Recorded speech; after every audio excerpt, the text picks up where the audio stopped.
साहित्य उत्सव.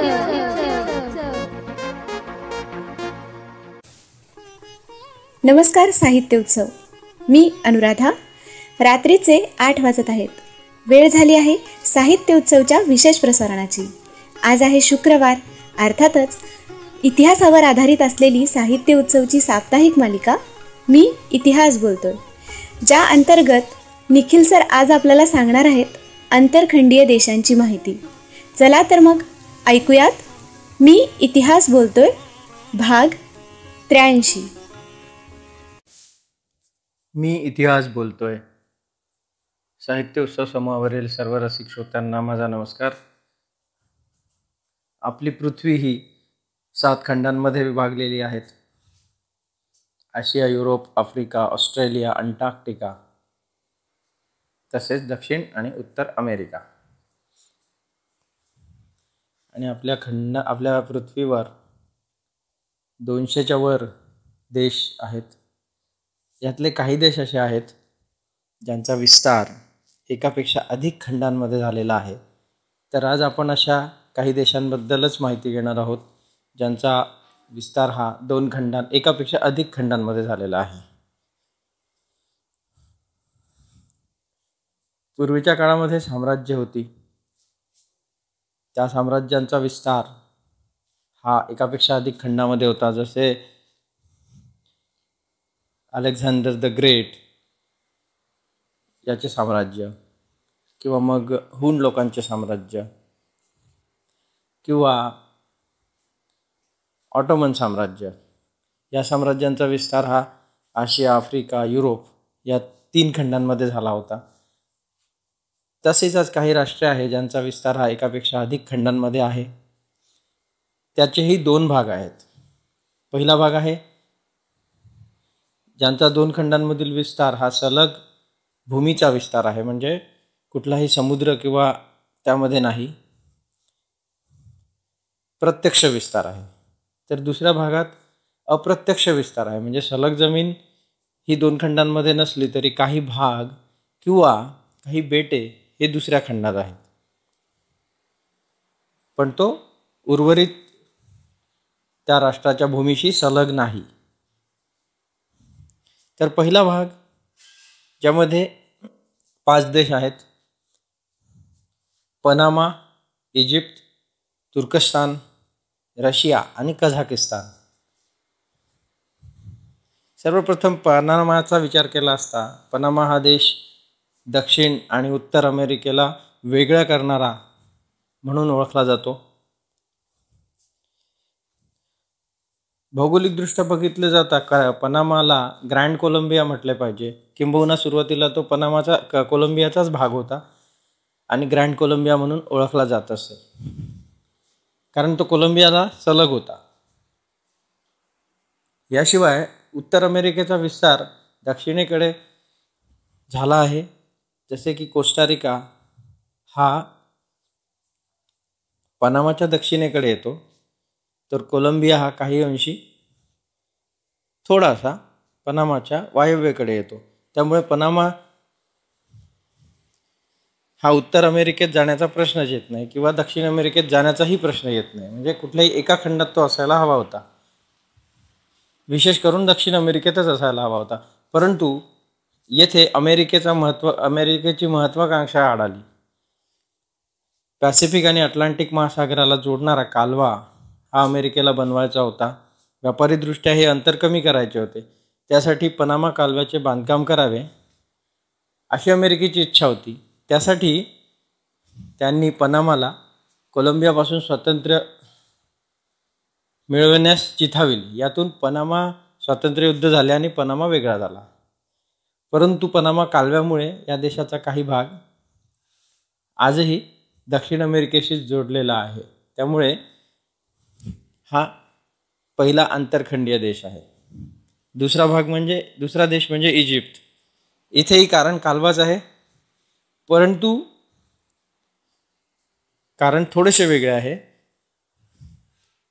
सिनाई द्वीपकल्पाचा भाग जो इस्रायलमध्ये आहे तो भाग इजिप्तचा होता, आणि हा सिनाई द्वीपकल्पाचा भाग सुएझ सुएझ कालव्याने इजिप्तच्या मुख्य भूमीशी जोडलेला आहे. त्यामुळे इजिप्तचा विस्तार देखील आशिया आणि आफ्रिका या 2 खंडांमध्ये झाला आहे. योम किपूर युद्धानंतर 1973 इस्रायलने सिनाई द्वीपकल्प जिंकला. शिवाय सुएझ कालव्याच्या पश्चिमेकडील काही भागही जिंकला होता. त्यामुळे जवळजवळ 2 वर्षे इस्रायलसुद्धा या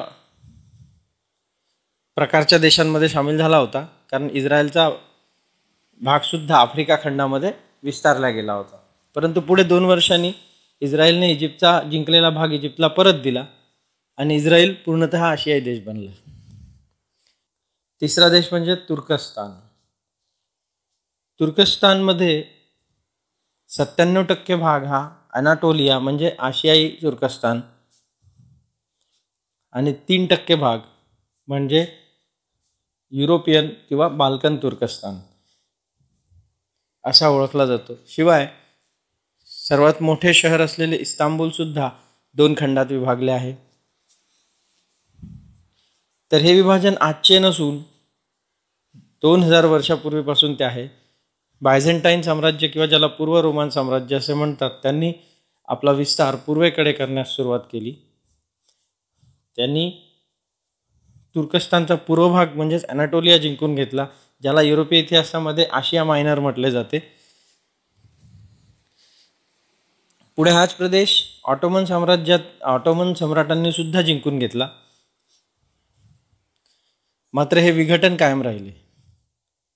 रशिया, जगातील सर्वात मोठा देश असलेला क्षेत्रफळाच्या दृष्टीने रशिया हा सुद्धा युरोप आणि आशियामध्ये विभागलेला आहे.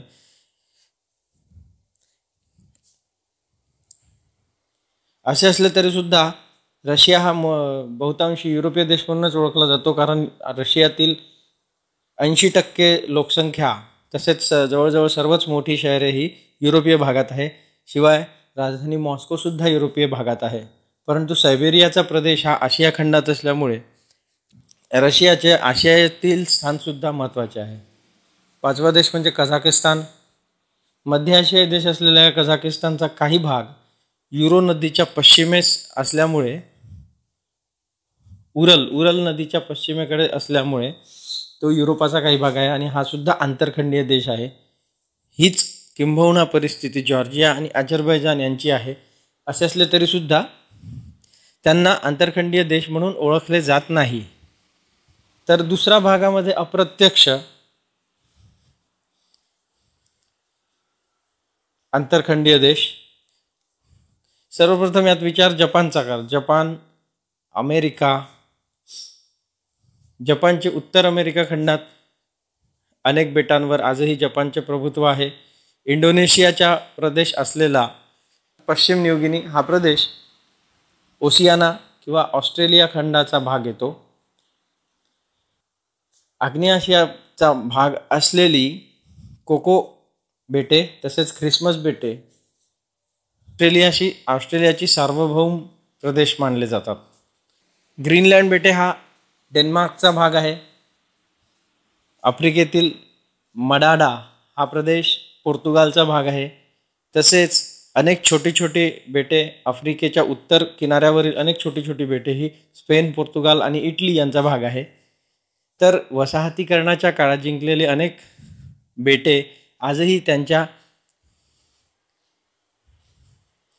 वसाहतकर्त्या राष्ट्रांचाच भाग आहे. ब्रिटन, फ्रान्स, अमेरिका यांच्या आजही आशिया आणि आफ्रिका खंडामध्ये अनेक वसाहती आहेत. नॉर्वेच्या अंटार्क्टिकामध्ये वसाहती आहेत. तर हॉलंडच्या कॅरिबियाई बेटांमध्ये वसाहती आहेत. टेक्टॉनिक प्लेटमुळे ही विभाजन देशांचे आंतरखंडीय विभाजन झाले आहे.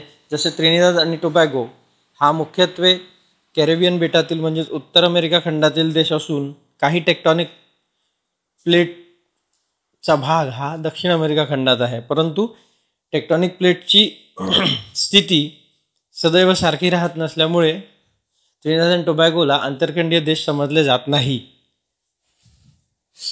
तर अशा प्रकारे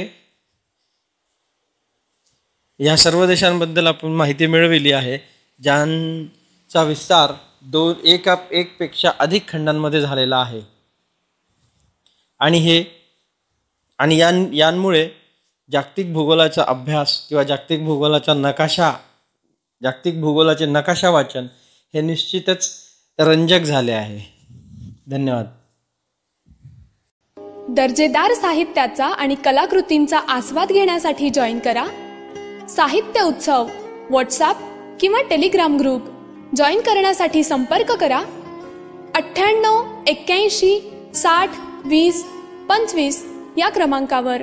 संपर्क क्रमांक पुन्हा एकदा 9881 60 2025. साहित्य उत्सव हे यूट्यूब चॅनल आजच सबस्क्राईब करा.